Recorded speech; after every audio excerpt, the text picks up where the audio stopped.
নমস্কার, খবর শুনছেন Birbhum news TV YouTube channel থেকে। আজকের বিশেষ খবর হলো, আজ বসিরহাটে শুভেন্দু অধিকারী সভার অনুমতি না, জঙ্গলরাজ চলছে। তোপ শুভেন্দুর। কেন্দ্রীয় বাহিনীর গুলি চালানোর ফলে অন্যরকম হবে, হুঁশিয়ারি তৃণমূল প্রার্থীর। 2 মাস আটকে রাখুন, বিডিও অফিসে পুলিশকে হুমকি। বিজেপির হিরণকে শোকজ করল কমিশন। সুকান্তকে রুখতে নয়া কৌশল তৃণমূলের তৈরি কুইক রেসপন্স টিম। বিজেপি ক্ষমতা এলে উদয়নকে জেলে ঢোকানোর হুঁশিয়ারি শঙ্কুর। মোদীর শক্তি স্বরূপা রেখা সন্দেশখালী ফিরতেই রাজকীয়ভাবে স্বাগত জানালেন গ্রামবাসীরা। ভোট প্রচারে ভিআইপি সমাগম। কোচবিহারে আসছেন অমিত শাহ, অভিষেক। আসছে বিস্তারিত খবরে।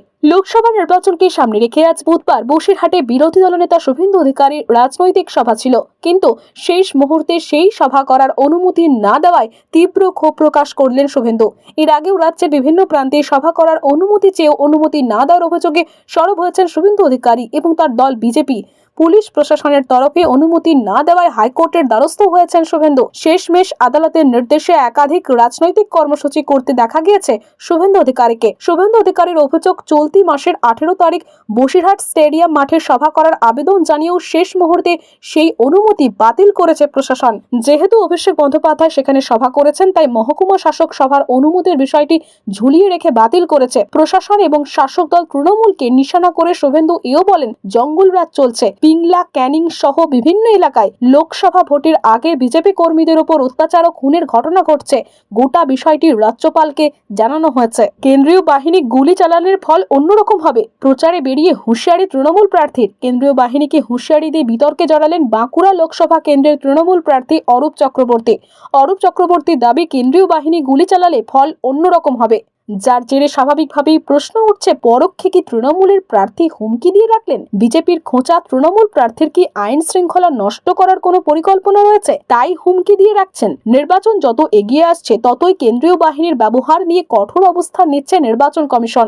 গতকালই কমিশন জানিয়ে দিয়েছে, কেন্দ্রীয় বাহিনীর গতিবিধি কমিশনের নিজস্ব ওয়েবসাইটে প্রতিদিন আপডেট করা হবে। পাশাপাশি কেন্দ্রীয় বাহিনীর গতিবিধি নিয়ে প্রতিদিন কমিশনকে রিপোর্ট দেওয়ার নির্দেশ দেওয়া হচ্ছে কেন্দ্রীয় বাহিনীর কর্তাদের। এই নির্দেশিকা জারি হতে না হতেই এবার পরোক্ষভাবে কেন্দ্রীয় বাহিনীকে হুঁশিয়ারি দিয়ে রাখলেন বাঁকুড়া তৃণমূল প্রার্থী অরূপ চক্রবর্তী। অরূপ চক্রবর্তী গতকাল সন্ধ্যায় বাঁকুড়ার মেজিয়ায় প্রচারে গিয়ে বলেন, কেন্দ্রীয় বাহিনীকে আমার গোলাপ ফুল দিয়ে স্বাগত জানাবো। শান্তি শৃঙ্খলা রক্ষা করো, কিন্তু গুলি চালাবে না। গুলি চালালে ফল অন্যরকম হবে। তৃণমূল প্রার্থীর এই বক্তব্যের কড়া সমালোচনা করেছে বিজেপি। বিজেপি প্রার্থী সুভাষ সরকারের দাবি, কেন্দ্রীয় বাহিনী অযথা কেন গুলি চালাতে যাবে? তাহলে কি তৃণমূল প্রার্থী অন্যান্য নির্বাচনের মতো বোমা বন্দুক দিয়ে আইন শৃঙ্খলা নষ্ট করার পরিকল্পনা করে রেখেছেন? বিডিওর ঘরে ঢুকে পুলিশ প্রশাসনকে হুমকি দেওয়ার অভিযোগে ঘাটালের বিজেপি প্রার্থী হিরণ চট্টোপাধ্যায়কে শোকজ করল কমিশন। পশ্চিম মেদিনীপুর জেলা প্রশাসন সূত্রে এই খবর পাওয়া গিয়েছে।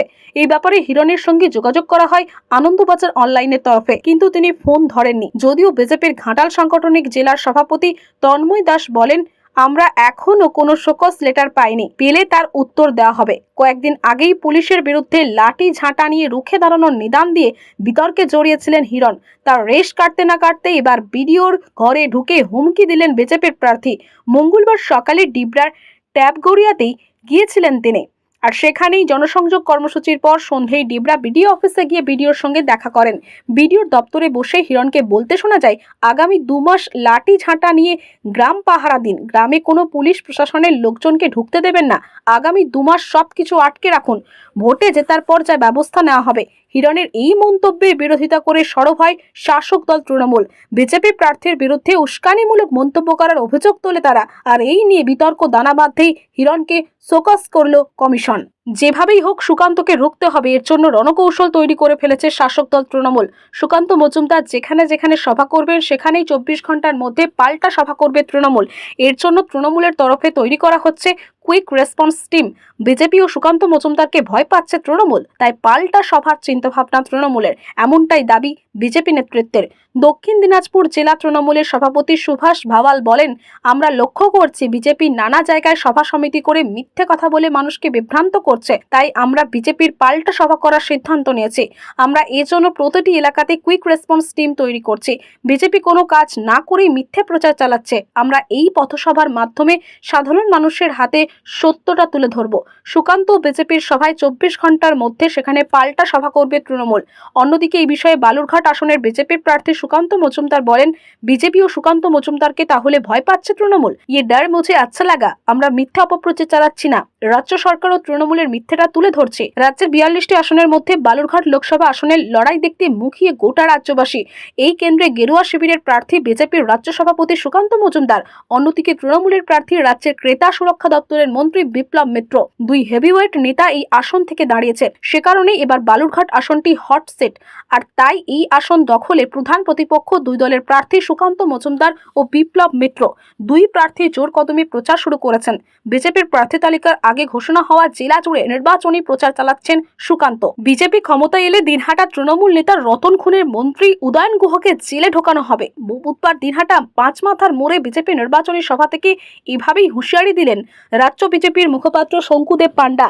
তিনি আরো বলেন, উদয়ন গুহ ঘরের জন্য টাকা নিয়ে ঘর খেয়ে ফেলেছেন, মানুষ তার জবাব দেবেন এবং নিষিদ্ধের সঙ্গে হাতাহাতির বিষয়েও তিনি খোলা মাঠে নামার চ্যালেঞ্জ দেন। উদয়নের রেকর্ড ভোটে জয় নিয়েও এদিন প্রশ্ন ছুড়ে দেন শঙ্কু। যদিও উদয়ন গুহ বলেন এরকম হুঁশিয়ারি অনেকেই দিয়েছেন, উদয়ন গুহর তাতে কিছু আসে যায় না। এবং তৃণমূল নেতা খুনে জেল প্রসঙ্গে তিনি বলেন, শঙ্কু তখন নিজেও তৃণমূলে ছিলেন, তখন কি করেছেন, তাই ওসব ভাঁওতাবাজি দিয়ে ভোট জেতা যাবে না। এদিন শঙ্কু ছাড়াও উপস্থিত ছিলেন বিজেপির কেন্দ্রীয় কমিটির সদস্য মাহফুজা খাতুন, বিজেপির জেলা কমিটির সম্পাদক অজয় রায়, জীবেশ বিশ্বাস সহ অন্যান্যরা।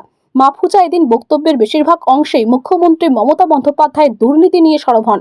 মঙ্গলে ফোন পেয়েছিল প্রধানমন্ত্রী নরেন্দ্র মোদীর কাছ থেকে। শক্তি স্বরূপা বলে সম্বোধন করেছিলেন নমো। বুধে নিজের গ্রামে ফিরতেই রাজকীয়ভাবে গ্রামবাসীরা স্বাগত জানালেন রেখা পাত্রকে। শঙ্খ বাজিয়ে উলুধ্বনি দিয়ে রেখাকে সন্দেশখালীতে স্বাগত জানান গ্রামবাসীদের একটি অংশ। ধামাখালীর কাছে একটি কালী মন্দিরে পুজোও দেন রেখা, কথা বলেন গ্রামবাসীদের সঙ্গে। এদিন সন্দেশখালীর ফেরিঘাটে নামেন রেখা। প্রথমে ধামাখালীর কাছে একটি কালী মন্দিরে পুজো দেন, তারপর শুরু করেন জনসংযোগ। রেখাকে কাছে পেয়ে গ্রামবাসীরা চোখে জল ধরে রাখতে পারেননি। গ্রামের যে অংশে রেখা যান সেখানেই পৌঁছন গ্রামের মহিলাদের একটি অংশ। ফুলের পাপড়ি ছুঁড়ে স্বাগত জানিয়েছেন রেখাকে।